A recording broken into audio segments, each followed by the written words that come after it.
After countless delays and updates, years of speculation and theories, The Marvels has finally arrived in theaters. And in a time where Marvel movies have become about as divisive as it gets for fans and critics alike, is this gonna be the movie that brings everyone back together? The short answer to that is no, but let's talk about it. What's up everyone, and welcome back to Jones Vibes. Hit the like button if you want to switch places with Captain Marvel real quick, and let's dive in. Right off the top, I do want to let you know that this is mainly going to be a spoiler-free review.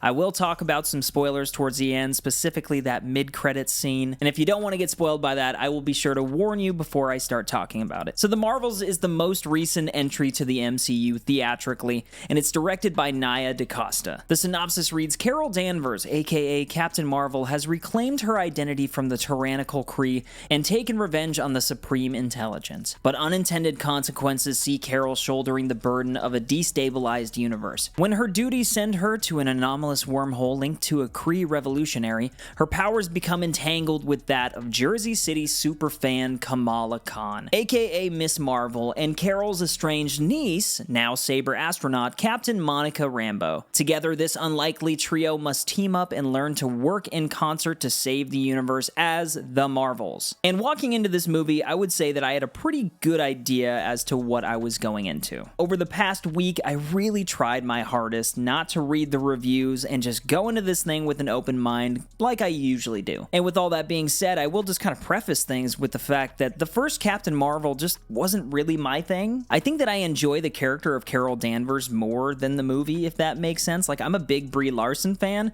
but the movie was just a little bit bland to me. And honestly, it made a lot of money and it received a lot of hype. You know, it fell smack dab in the middle of Infinity War and Endgame, so people went to that movie just like, man, what is gonna happen next? Who is this new character? And then for this movie, just kind of on the other side of things, I really love Kamala Khan and I love Monica Rambeau. It's awesome to see what they're gonna do theatrically. So I've just been very curious to see kind of what they have up their sleeve for this movie. I will say that Nia DaCosta, when she was announced, that's what really piqued my interest, because Candyman, she's the director of Candyman, and that movie always gets mistaken for being a Jordan Peele directed movie, and he just produced it. She was the director, and I absolutely love that movie. And so there was just a lot to look forward to here, and after watching it, guys, I gotta say, I am pretty disappointed.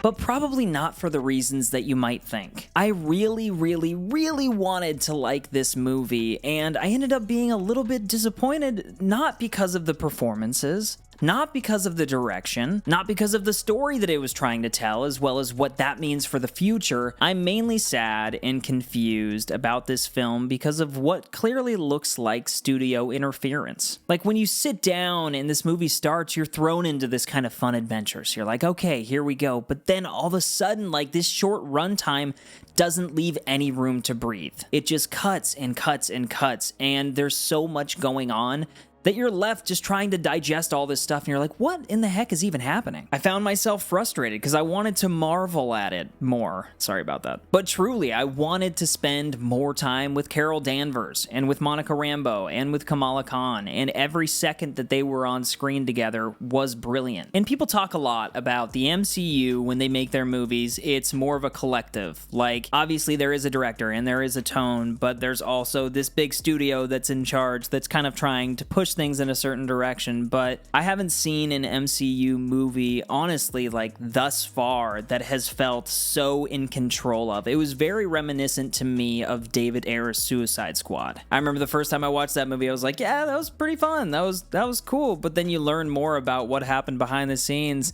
and you kind of just wanted to see David Ayer's vision for it. And who knows, Nia DaCosta might come out and say that this was the movie that she made, but I just have this feeling that, like, I want to see the movie that she was trying to make, because it just kind of seems like so much was cut out of this film and it was just kind of thrown out there. I don't know, maybe they didn't believe in it or whatnot. I'm not sure. MCU movies don't really have a director's cut, but it just seems like this was supposed to be a 2.5 hour movie and it was chopped up into an hour and 45 blockbuster popcorn flick, which, if you know my channel, I love popcorn flicks, but I like them when you can at least get a sense of what the characters are doing, who the characters are, what the tone is, who the bad guy is specifically. And in this case, it wasn't a bad guy, it was a villain. It was Dar-Ben, played by Zaw Ashton, and you know, it's just, there wasn't enough time. Like, I didn't get used to this villain at all. I didn't connect with her at all. When she first shows up in the movie, you take a look at her and you're like, whoa, cool. Like, where is this gonna go? But then it's just snippets interspersed all the way through the movie. And so, I don't know, in classic MCU fashion, they managed to wrap things up in a nice bow in the end to where you almost forget about what you watched. Like, by the end, everything happens, and I was like, maybe that wasn't so bad, actually. That was pretty sweet. Just the more I think about it, the more it felt like we made it to the end of the movie in the blink of an eye. And I was just starting to realize that, like, oh, we're with Kamala Khan and her family. Like, they're in this movie. Wait, what? And we're back in this universe. And, oh, what the heck? Carol Danvers, like, what's she been up to? It's been so long since we've seen Captain Marvel. I feel like she's a great character, and she's important to the MCU, and the stories that she keeps getting just, like, aren't that dense, and there's just not that much to them, and I honestly just kind of feel bad. I want, specifically Carol Danvers, like, I want to watch her movies and come out of it and be like begging for more, be like, dude, I cannot wait to see what happens with Captain Marvel next, but unfortunately, the stories that have been put together just aren't quite there. I don't know. Realistically, with the Marvels being kind of a Captain Marvel movie, you would think that there was going to be more there. I don't know. There were a lot of funny moments in this film. Kamala Khan was clearly a standout. Everybody in the audience that I was watching with, like, every word that she said, people were just like hanging on it, man. Like, she had the audience in the palm of her hand, and that's awesome to see. I can't wait for her future in the MCU. Monica Rambeau, I hope that we see more of her, especially moving forward, because like I said, like, all the pieces were there in this film, and when the three of those actresses were together, it was like lightning in a bottle. Like, they did capture something with those moments, and I would love to see more of those, maybe in Secret Wars or something, like managing to get those three together again, because they have so much chemistry. Then you bring in Samuel L. Jackson in this movie, and there are some fun and cool moments. But with this MCU movie, it's the first time in a while that I feel like the fans aren't ruining this movie. They're not the ones ripping apart. I feel like this movie was ripped apart from within, and it wasn't given a fair enough chance. And who knows what was happening behind the scenes. I don't know if there was directing and writing clashing or studio interference, or maybe there was none of that and it's just how I'm perceiving it. I don't know. And as always, this is just my opinion. You might have watched this movie and been like, that was the greatest Marvel movie that I've ever seen.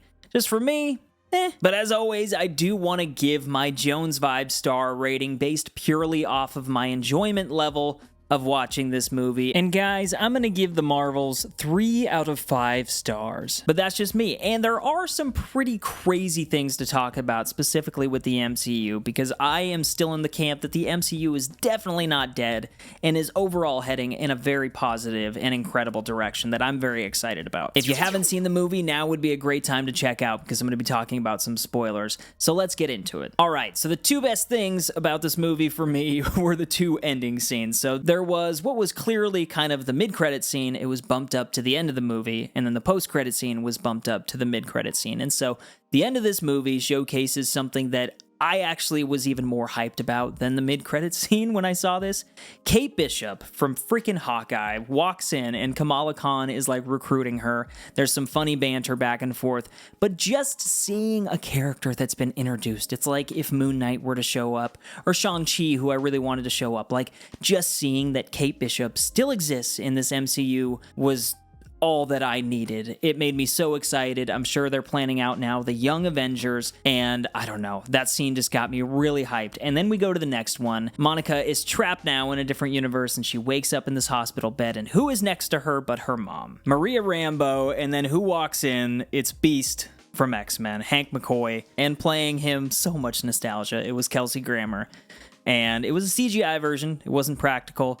So that was a little off-putting. I was like, oh, man. Because I like the practical that they did in Days of Future Past. But we see him in there. And, yeah. The X-Men are now in the MCU. It was mind-blowing. The audience went crazy. Even during, an afternoon showing that I went to, people were still going wild.